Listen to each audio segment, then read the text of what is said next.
موږ سره په سټیج باندې ناست زموږ د ضلعي ناظم اعلی صاحب د چا نه پټ نه دی. موږ سره په ضلع کې ډېر ښکلي ټیم تېر شو الحمدلله، او ډیسو صاحب هم ناست دی، زموږ مشتاق ورور هم دی، ډېر ملګري داسې د هرې پارټۍ ملګري راغلي دي، او زموږ د تورنزو د یون کونسل د عمرزو ټولو نوجوانانو ټولو ته په جمع السلام علیکم. دې اسکول ته زه په لومړي ځل نیم راغلی، دې کې ډېر زیات پروګرامونه ماشاءالله وچلېدل، مخکې مو وروستو مو علمزي عمردی شهید دی، الله وبخي زموږ استازو په منځ کې نن نشته، خو د دې د شروعات چې دي نو دا علمزي عمردی شهید کړي دي چې په دې اسکول کې ډېرې لوی لوی کارونه کړي دي، ډېرې کارنامې پکې غم کړي دي. د هغې نه پس پکې زموږ ارشد عمرزی رور دا ګراوند کړی دی په دې اسکول باندې، دا نن چې پکې تاسو گیم کوئ او لوبېږئ پکې دا ګراوند دغه کړی دی. د هغې نه پس یې پکې دغه دی کې غټ هال جوړ کړی دی. ما پکې په خپله تقریبا 5 باتروم هم جوړ کړل د خپل فنډ نه، او د هغې نه غیر دا سولر سسټم مې په دې اسکول کې هم کړی دی، هر کلاس کې پکې او شیشې لګېدلې دي. او انشاءالله دا نن ګیم تاسو په دې ریګ کې وکړو،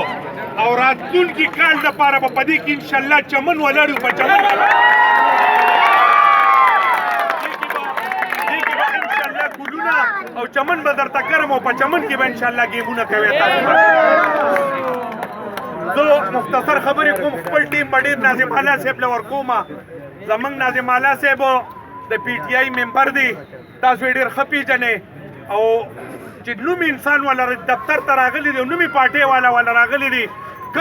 کم کردار چې د علمزي عمردی شهید و هغسې کردار دوی کړی، چاته انکار نه دی کړی، چې څوک والا راغلي دي هغه وسلې ورسره پاتېدلي دي او کار یې کړی دی. د دې دیوالو دې ته تقریبا 50 लाख روپۍ موږ پرېښې وي، د دې ګراوند نه پاتې شوي 50 लाख روپۍ، هغه پیسې لا شته، هغه چېرته تلي نه دي. دې پسې انشاءالله منډه ترړه وامه، انشاءالله دا دیوال به هم درله کښېږدو. زه خپلې خبرې مختصر کوم، دا کومه ټیم چې وګټله دوی له مبارکباد ورکوم، او کوم ټیم چې بیا له دوی له ډاډګیرنه ورکوم. هار جیت په هر څه کې وي، 2 کسه چې په کبډي مور شي نو چې یو راوپرځېږي بل دغه شي، خو دې پورې ته وایم چې کومو ملګرو وګټلې دا میلمانه هم دي، دوی له مبارکباد ورکوم، مبارک هم شي، ډاډګیرنه دې بل ټیم له ورکوم. او زه د خپل اړخه دغه د ټیم دپاره کمیټې دپاره زه 5000 روپۍ اعلان کوم. ډېره مننه، ډېره مهرباني وکړه. دا د هغې خپله ګټه تصور کړي چې په دې دومره میچونو کې هغې دې ته راورسېدل، فاینل ته راورسېدل، خو د میچ یو داسې شي دی چې دې کې به خامخا یو 2 کسه په دغه ورشي، نو یو به خامخا راوردېږي او یو به خامخا ولاړ پاتې کېږي، دواړه نه راوردېدی شي او نه ولاړ پاتې کېدی شي. نو دې ته ورسره دا وایم چې تاسو دا خپل اکټیویټیز او دا کوشش جاري ساتئ. انشاءالله راتلونکي وخت کې به داسې وخت راشي چې تاسو به په دې وینر ځای باندې به تاسو ولاړ یې. زموږ د ملګري خبره وکړه چې یاره د سکول د دغه ته لږ شان توجه ورکړئ تاسو. نو زه به درته ووایم چې زموږ خو چونکې ټینیور بس ختم دی، تقریبا 2-3 ورځې پکې پاتې دي، خو انشاءالله خپل کوشش په جاري او ساري ساتو. زموږ دې حکومت کې دا پیلېدل شوي دي چې تعلیم ته پکې خپل بجټ ایښودی شوی دی، او سپورټس ته پکې خپل بجټ ایښودی شوی دی، چې دا پیسې د دې شوي دا به خامخا په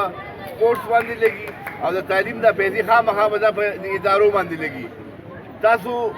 هسې نظر واچوئ دا سکولونه چې څومره جوړ شوي دي سرکاري، دلته یا بل ځای کې یا په ټوله صوبه کې خبره کوم،